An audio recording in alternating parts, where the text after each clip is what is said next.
The book of Proverbs says, "Train up a child in the way that he should go, and when he is old, he will not depart from it."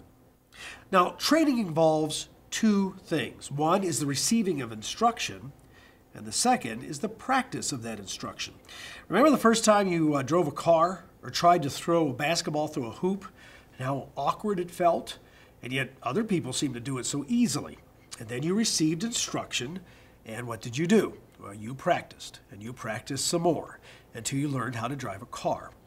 You ever watch a child learn the simplest of things, maybe how to tie his or her shoes, and you'll see them just struggle over and over again, dozens of times, just to learn how to tie the shoe. It's almost like the fingers can't figure out what the brain is telling them.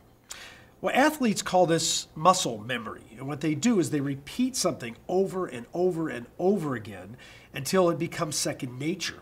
And that's why so many of these great athletes do things that just seem impossible. They've actually trained their brain and their body to work together in ways that would be impossible for the rest of us. You know, no matter what you do in life, it takes those two elements. You have to receive instructions, and you have to practice.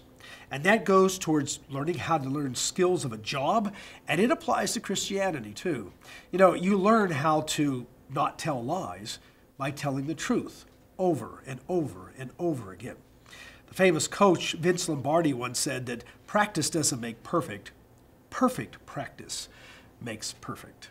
And that can be applied to every aspect of life, even our Christianity. So remember, whatever you set your mind to do, whatever you want to accomplish, or just obeying the simple instructions of God, remember, it all comes down to instruction and practice, practice, practice. That's BT Daily. Join us next time.